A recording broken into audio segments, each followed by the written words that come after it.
আমরা কি মুত্তাকি হতে পারছি কিনা, আমরা কি আল্লাহর ভালোবাসার পাত্র হতে পারছি কিনা একটু কি ভাবছি, একটু কি এরকম ভাবে চিন্তা করছি? সারাটা রোজা চলে গেছে, সারাটা রমজান এভাবে কেটে গেছে। কেউ কেউ ব্যবসা বাণিজ্য করে কাটায় দিয়েছেন, কেউ কেউ খেলায় কাটায় দিয়েছেন। রমজানের একটা রোজাও রাখেন নাই। আপনার কি দিলে কষ্ট লাগে নাই? মাওলা যে আমার এত সুন্দর করে বানাইছেন, মাওলা যে আমার এত আদর করে বানাইছেন, এত সুন্দর চেহারা দিছেন, আমার এত সুন্দর আকার আকৃতি দিয়া বানাইছেন, এই মাওলা যে আমার কেন বানাইছেন? যেই মাওলা আদর করে মোহাব্বত করে বানাইছেন, সেই মাওলার একটু কি ইবাদত করতে বান্দা তোমাদের মন চায় না? কয়দিন মালিকের কাছে কান্না করতে পারলাম, কয়দিন মালিকের কাছে বলতে পারলাম আল্লাহ নিজের গুনাহের জন্য মাপ চাই, ক্ষমা চাই। আর এই রমজান যে আল্লাহ দিয়েছেন, এই রমজানে সবগুলা রোজা যে আমরা রাখছি, যারা আলহামদুলিল্লাহ কবুল করার মালিক আল্লাহ। আর যারা রাখতে পারি নাই, যারা রাখি নাই, এই রমজানের গুরুত্ব বুঝি নাই, দিতেই পারি নাই। রমজান যে একটা গুরুত্ব, এটার গুরুত্বই আমরা বুঝি নাই, আমাদের বুঝেই আসে নাই। এটা যাদের মধ্যে হয়েছে তাদের কি হালত? এমনও গরিব আছে যারা রমজানের রোজা রাখার জন্য সে সাহরিও খেতে পারে না ভালো করে। এরকমও ঘটনা শুনেছি, পান্তা ভাত খেয়ে সে রোজা রাখছে। সুবহানাল্লাহ। দিলটা আল্লাহর জন্য মহব্বত, আল্লাহর ভয়, যে বৎসরে একবার এক মাস মাত্র নির্ধারণ করলেন আল্লাহ রোজার জন্য, আর রোজা রাখবো না। আমার ঘরে যদি খাবার নাও থাকে, আমি অল্প কিছু হলে পানি খেয়ে হলেও আমি রোজা রাখবো। আল্লাহু আকবার। এখানেও কত মানুষ আছে যারা সাহারির 2 মিনিট 5 মিনিট আগে উঠছে, আসেন এরকম হয় নাই? পুরোটা রোজা হয় না এরকমটা? ওই সময় সে কিভাবে রোজা রাখবে? সে তো পেট ভরা খাবার খেতে পারবে না, পেটটা ভরে খাবার খেতে পারবে না। কি করবে? তখন সে 2 মিনিট সময়ে ঘরে হয়তো বিস্কুট ছিল, এই বিস্কুট খাইছে, অথবা পানি ছিল, পানি খাওয়ার সময় একটু পানি খেয়ে নিয়েছে। এটা এই যে অল্প পেটের মধ্যে থাকার মতো না, 2-3 ঘন্টা গেলেই ক্ষুধা লাগা অবস্থা।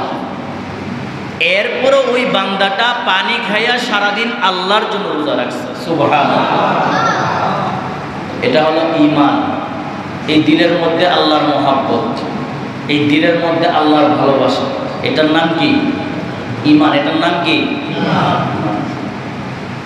আর এই স্বাদ, এই মজাটা কারা পাবে?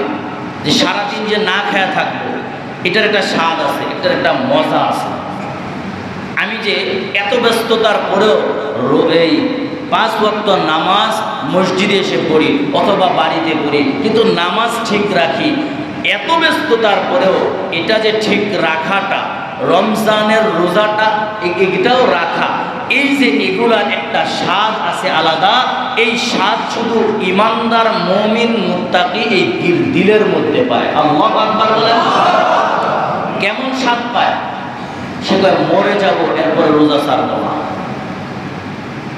আমার যত ব্যস্ততা থাকুক, আমার ব্যবসা চলে যাক, আমি নামাজ ছাড়বো না।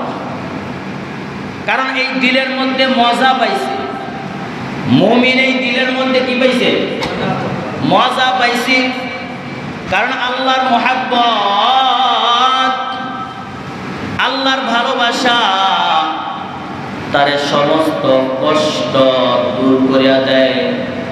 তার আল্লাহর মহব্বতটা সব কষ্ট থেকে আল্লাহর মহব্বতটাই বেশি প্রাধান্য পায়। এর নামই হলো মুমিন। কারণ মুমিন তো স্বাদ পাইবে নামাজ পড়ে। মুমিন সারাদিন না খাইয়া আল্লাহর জন্য রোজা রাখার মধ্যে মজা পাইবে, এই মজা কে দিয়েছেন? জুড়ে বলেন কে? আমরা তো খাবার পাই, কত সুন্দর খাবারের ব্যবস্থা, মাছ গোশত কত কিছু। এই যে ইদানিং রমজানের কয়েকদিন যাওয়ার পর অর্থাৎ কিছুদিন আগে ফিলিস্তিনে ওই যে ফিলিস্তিনের গাজা আবাসীদের উপর হামলা করেছে ইসরায়েলি বাহিনী, সারির সময় কিছু কিছু মুসলমানের ভিডিও দেখলাম, ওনারা বলতেছেন ঘরের মধ্যে খাবারের জন্য কিছু নাই, এরপরও আমার জান চলে যাবে, মৃত্যু হয়ে যাবে, কিন্তু আমি আল্লাহর হুকুম রমজানের রোজাটা ছাড়ব না। আল্লাহু আকবার। ঈমান দেখছেন কেমন?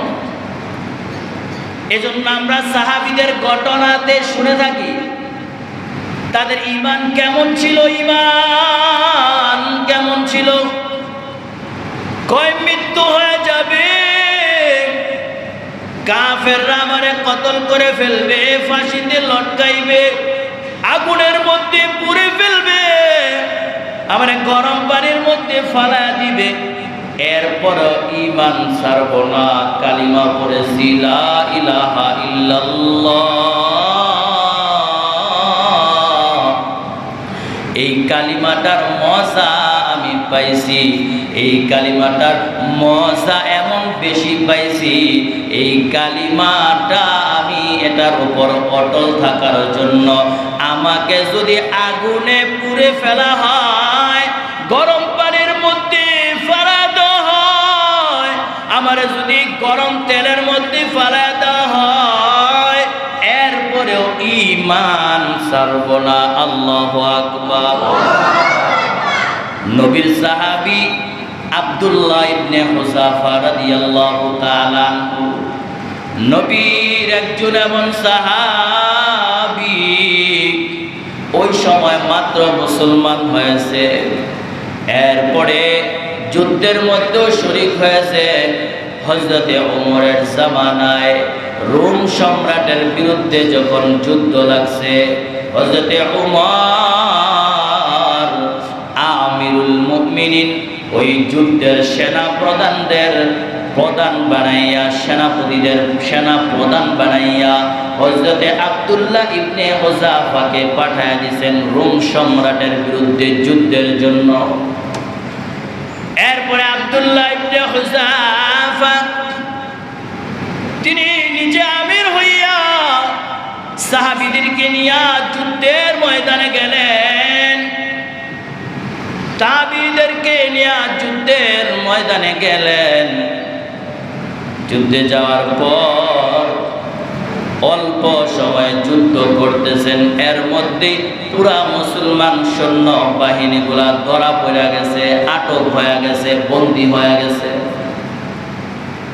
বন্দী করিয়া কাফেররা তারা এরকম ভাবে ওনাদেরকে এক জায়গায় নিয়ে গেছে। রোম সম্রাট খবর পাইছে মুসলমানের সৈন্যদল বন্দী হয়ে গেছে, ওদিক দিয়া রোম সম্রাট তার সেরকম ভাবে পাঠাইছেন যে যাও ওই মুসলমানের সৈন্য দলের মধ্যে যে নাকি সেনা প্রধান, তারে আমার কাছে ডেকে নিয়ে আসো। সেনা প্রধান হযরতে আব্দুল্লাহ ইবনে হুযাফা রাদিয়াল্লাহু তাআলা আনহুকে ডেকে নিয়ে গেলেন। আব্দুল্লাহ ইবনে হুযাফাকে দেখে তিনি আশ্চর্য হয়ে গেলেন, এত ছোট মানুষ আবার সেনা প্রধান হয় কেমনে? সুবহানাল্লাহ। দেখতে ছোট, মাত্র যুবক, হে দেখি সেনা প্রধান। এরপরে বলতেছেন, হে তোমার নাম কি? কয় আমার নাম হলো আব্দুল্লাহ ইবনে হুযাফা। কয় আচ্ছা শোনো, তোমরা তো এখন আমাদের কাছে বন্দী হয়ে গেছো, তোমাদেরকে আমি বলি, যদি আমি দুইটা অফার তোমাদেরকে করব, দুইটা থেকে যে কোনো একটা মেনে নিতেই হবে। কি অফার বলেন দেখি? কয় প্রথম অফার হইল আমরা খ্রিস্টান, তুমি ইসলাম ছাড়িয়া মুহাম্মদের ধর্ম ছাড়িয়া আমি খ্রিস্টানের নামের খাতার মধ্যে তোমার নামটা উঠায়া দিতে হবে, তাহলে তুমি আমি রাজা যে প্রসাদ আছে এই প্রসাদের অর্ধেক তোমাকে আমি দিয়া দেব। নাউজুবিল্লাহ। তাহলে তোমার খ্রিস্টান হতো। আব্দুল্লাহ ইবনে হুযাফা বলেন যে এরপর আরেকটা কি? আরেকটা অফার হইল, তোমাকে আরেকটা অফার দে। একটা হইল খ্রিস্টান হইলে তুমি আমার কাছ থেকে আমার রাজ্যের অর্ধেক পাইবা আর আমাদের সাথে খ্রিস্টান হয়ে থাকবা। আরেকটা হইল তুমি যদি আমার অফার গ্রহণ না করো তাহলে তোমাকে সবার সামনে ফাঁসির কাস্টে ঝুলাইয়া মৃত্যুদণ্ড দেওয়া হবে, কঠিন শাস্তির ব্যবস্থা করা হবে, এরপরে তোমাকে মেরে ফেলা হবে। আব্দুল্লাহ ইবনে হুযাফা নবীর আদর্শ দিলের মধ্যে লাগাইছে। আব্দুল্লাহ ইবনে হুযাফা বলেন, আমি যেই নবীর কাছে যেই নবীর হাত ধরে কালিমা পড়েছি ওই নবীর আদর্শটা আমি আমার দিলের মধ্যে লালন পালন করি। তুমি তো জানো না রে, তুমি যদি আমারে মৃত্যুর অফার দিয়া দাও এরপরেও আমি আমার নবীর আদর্শ থেকে এক চুল পরিমাণ সরে যাব না। আল্লাহু আকবার। আব্দুল্লাহ ইবনে হুযাফা বলেন, আমি মরে যাব এরপর আমি এক চুল পরিমাণ সরব না। আরে তোমার রাজ্যের অর্ধেক নিব দরকার নাই, আমি তো ঈমানের মজা পাইছি, আমি তো ঈমানের স্বাদ পাইছি। না না, তোমার এই অফার আমি গ্রহণ করব না, তোমার যা মনে চায় তা করে নাও। এই কথা যখন মুখের সামনে বলে ফেলল তখন রাজা বড় খারাপ লাগছে, দুঃখ লাগছে, কষ্ট লাগছে। তার এরকম ভাবে ইগুতে আঘাত লাগছে। কয় কি করলো? মুখের সামনে আমি একজন রাজা, আমার সামনে এইভাবে আমার অফারটারে প্রত্যাখ্যান করে দিল। ও আমার সৈন্যবাহিনী যাও, তার জন্য ফাঁসির কাষ্ঠ বানাও, রশি ঝুলাও, ওই জায়গার মধ্যে এই যুবক সেনা প্রধানদারে নিয়ে যাও, নিয়ে যাইয়া তারে ফাঁসির কাষ্ঠে ঝুলাইবা। যাও, তারে নিয়ে যাও, আমিও আসতেছি। এরপরে ফাঁসির কাষ্ঠে নিয়ে গেল। ফাঁসির কাষ্ঠে নিয়ে যাওয়ার পর আব্দুল্লাহ ইবনে হুযাফা রাদিয়াল্লাহু তাআলা আনহুকে ফাঁসির কাষ্ঠে ঝুলাইবেন, দড়ির মধ্যে লাগাইবেন। ওই সময় আব্দুল্লাহ ইবনে হুযাফা তার দিকে তাকায় দেখেন, রোম সম্রাট বাদশা তাকায় দেখেন, চেহারার মধ্যে মুস্কি মুস্কি হাসি, আবার চোখের মধ্যে পানি, আনন্দের হাসি হাসতেছেন। রোম সম্রাট কয়, বুঝলাম না, তারে এখন মায়েরা ফেলমু, সে দেখি হাসতেছেন। আল্লাহু আকবার বলেন। এরপরে গাই সবাই থামো, তারে ফাঁসি দিব না, তারে এর চাইতে আরো বড় ধরনের শাস্তি তারে দেওয়া হবে, তারে এর চাইতে বড় শাস্তি দেওয়া হবে। দেখি সে কেমনে হাসে। কিছু জিজ্ঞাসা না করিয়া তার জন্য আবার আরেকটা শাস্তির ব্যবস্থা করলো। কি শাস্তি? কয় যতগুলা সেনাপতি আছে সেনা প্রধান সহকারে সবাইকে নিয়া ওই যে এই রান্নাঘরের মধ্যে নিয়ে যাও, বড় একটা চুলা জ্বালাও, এটার উপর বড় একটা কড়াই বসাইয়া গরম পানি করতে থাকো, গরম পানি করতে থাকো। গরম পানি যখন করতেছে, টকবক টকবক করতেছে, ওই জায়গায় সেনাপতিদের থেকে একজন সৈন্যকে ধরিয়া ঢিল মারিয়া গরম পানির মধ্যে ফালাইয়া দিছে। সমস্ত মুসলমানেরা তাকায়া তাকায়া দেখতেছে। আব্দুল্লাহ ইবনে হুযাফাও দেখে, নবীর আরো সাহাবীরাও তাকায়া দেখে। গোশতগুলা আলাদা হয়ে গেছে, আটটিগুলা আলাদা হয়ে গেছে। এরপরে বাদশাহ জিজ্ঞাসা করতেছে, ও সেনা প্রধান আব্দুল্লাহ ইবনে হুযাফা, তুমি দেখছো কি অবস্থা হয়েছে, এ মুসলমানের দল কি অবস্থা হয়েছে দেখছো নি, আমি কিন্তু তোমাদেরও এই অবস্থা করব। আব্দুল্লাহর ডাইকা বলেন, আব্দুল্লাহ আমি কিন্তু তোমারে ওই অবস্থা করব, এরপরে তোমারে ফালাইব এই জায়গায়। আব্দুল্লাহ ইবনে হুযাফা রাদিয়াল্লাহু আনহু বলেন, ও বাদশাহ শোনো শোনো, মৃত্যুর ভয় দেখে আলাপ নাই। তোমার যদি ইচ্ছা হয় তুমি এখনই আমার এটার মধ্যে ফালায়া দিতে পারো। আল্লাহু আকবার। তুমি যদি ইচ্ছা হয় এই গরম টকবক পানির মধ্যে আবার ফালায়া দাও, আমি মরে যাব, ঈমান ছাড়বো না। আল্লাহু আকবার। আমি মরে যাব, ঈমান ছাড়বো না, তুমি আমাদের সবাইরে মেরে ফেলো। কয় কিরে কি কয়? বাদশা কয় বুঝলাম না, তারে যত দেখি তত আশ্চর্য হই। সে দেখি ওই সময় মরতে চায়, এখনো মরতে চায়, শাস্তি এত বিশাল, এরপরও সে মরতে চায়। বুঝলাম না। আচ্ছা আচ্ছা মারবো তো মারবো, ঠিক আছে, একটু জিজ্ঞাসা করি। আচ্ছা তোমাকে যে যখন ফাঁসির মঞ্চে নিয়ে যাওয়া হইবে, ওই সময় তুমি ফাঁসির মঞ্চের সামনে দাঁড়াইয়া তুমি কেন হাসছিলে একটু বলো দেখি। আব্দুল্লাহ ইবনে হুযাফা রাদিয়াল্লাহু আনহু বলেন, তোমরা কি ভেবেছিল আমি মনে হয় মরার ভয়ে তোমাদের সামনে আমি হাসতেছিলাম, কাঁদতেছিলাম? না না, আমি এজন্য কাঁদি নাই, আমি হাসতেছিলাম, আল্লাহকে ডেকে ডেকে বলতেছিলাম, আল্লাহ ওই যে বাদশা আমারে মারতে চায়, আমি ইসলামের জন্য, আমার নবীর জন্য, আমি আল্লাহ তোমার জন্য, আমার সে একবার মারতে চায়, আমার তো জানটা তুমি একবার দিয়েছো, আমার জানটা যদি আল্লাহ তুমি আমারে 100টা প্রাণ দিতা, 100টা জান দিতা, আমি 100টা জান ওই তোমার রাস্তায় বিলিয়ে দিতা। এজন্য আমি কাঁদতেছিলাম আর হাসতেছিলাম। আল্লাহু আকবার। এজন্য আমি কাঁদতেছিলাম, মানে আমার আনন্দের হাসি।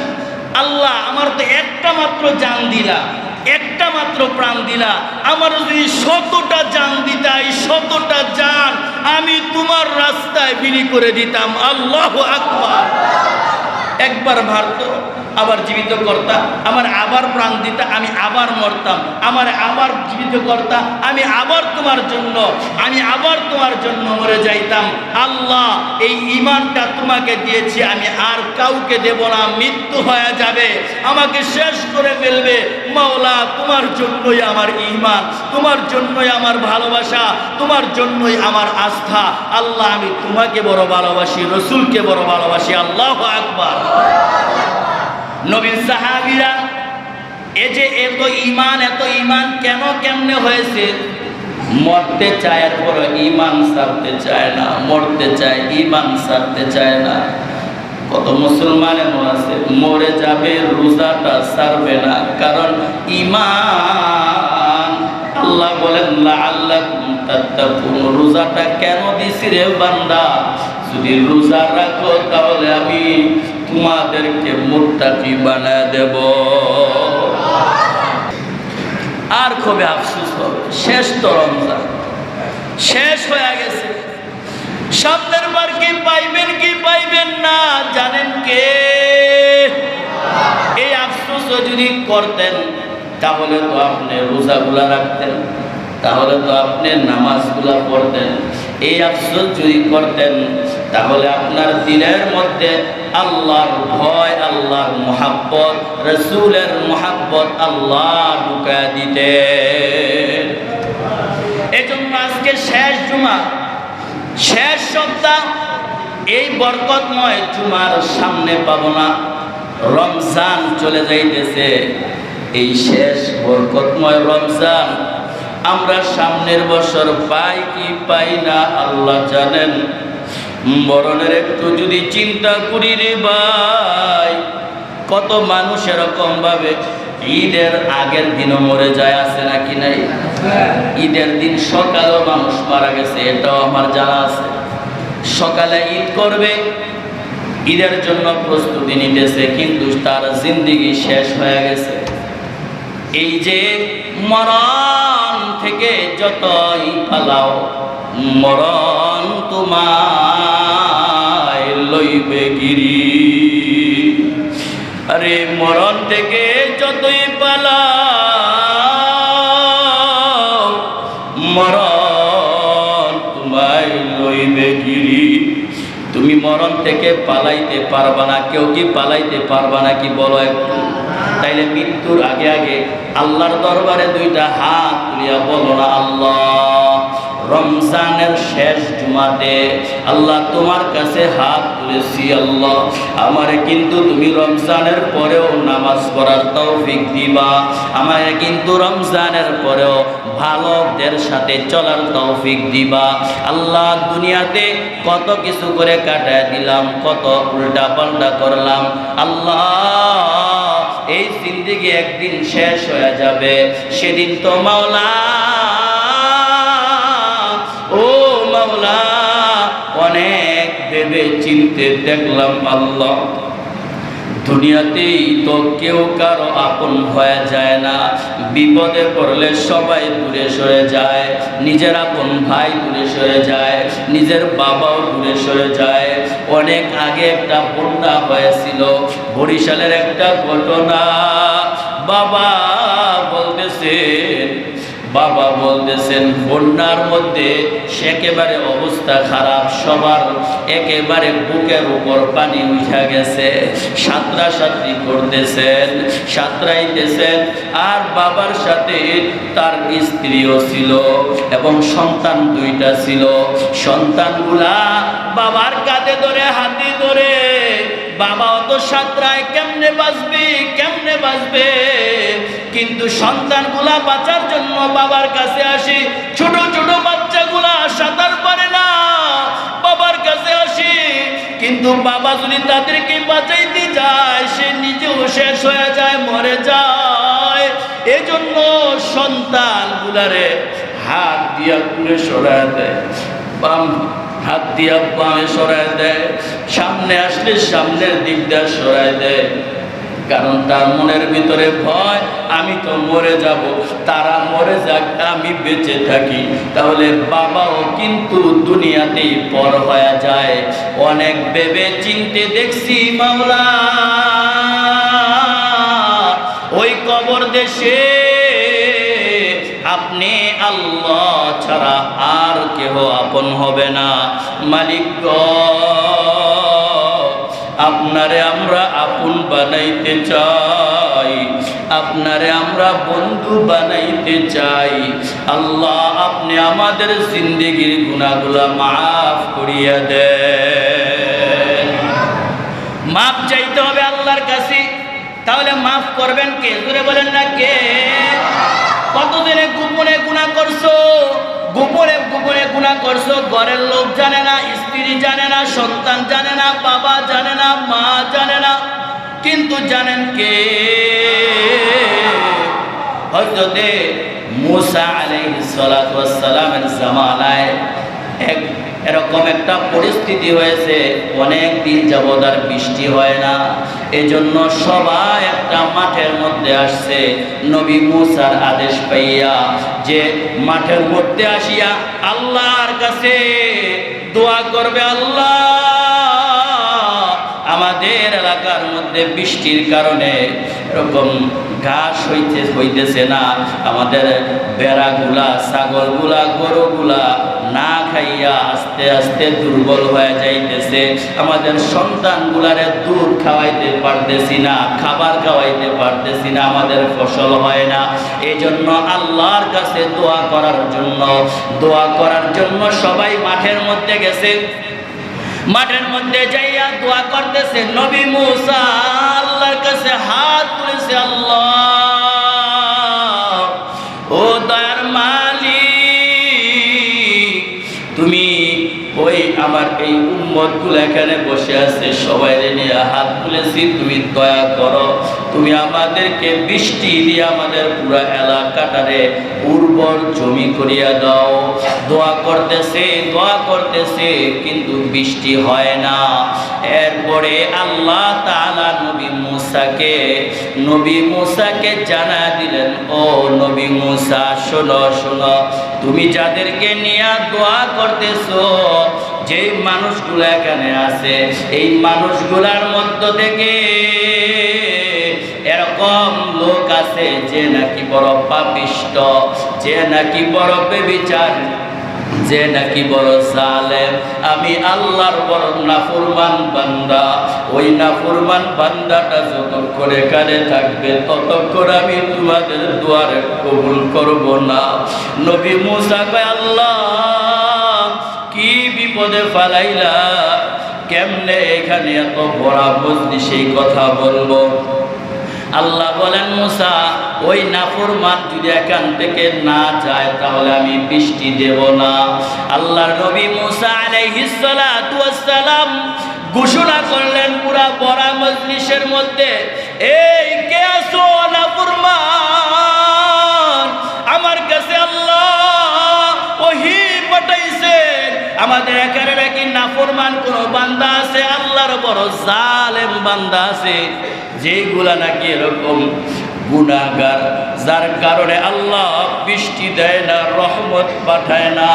কে আসো এই জায়গায়, কে আসো এই জায়গায়, তাড়াতাড়ি উঠে চলে যাও, তাড়াতাড়ি উঠে চলে যাও। একজন বান্দা এখানে ছিল যে বড় নাফরমান, সাতার বড় লজ্জা হইতেছে, ও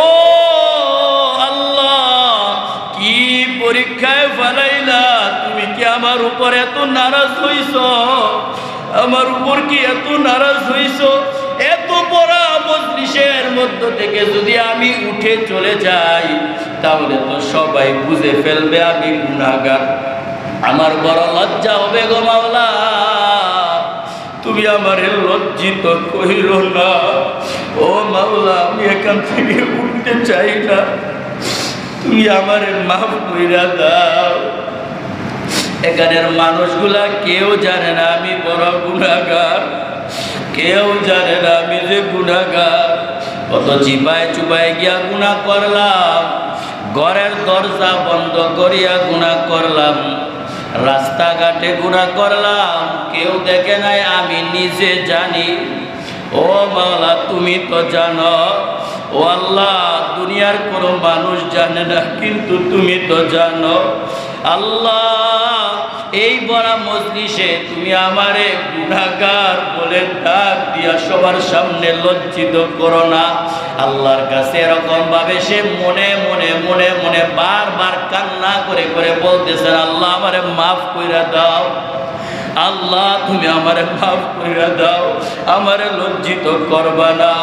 ও মুসলমান ভাই, আপনি একটু চিন্তা করেন, দুনিয়ার এই লজ্জার কারণে যদি আপনার চোখে পানি চলে আসে, আপনার যদি ভিতরে এরকম কম্পন সৃষ্টি হয়ে যায়, সবার সামনে লজ্জিত হইব, কাল হাসরের ময়দানে কোটি কোটি কোটি মানুষ থাকবে, ওই কোটি কোটি মানুষের সামনে যদি আমার আল্লাহ নাফরমান বলে ডাক দেয়, আল্লাহ যদি বলে ওয়ামতাজুল ইয়াউমা আইয়ুহাল মুজরিমুন,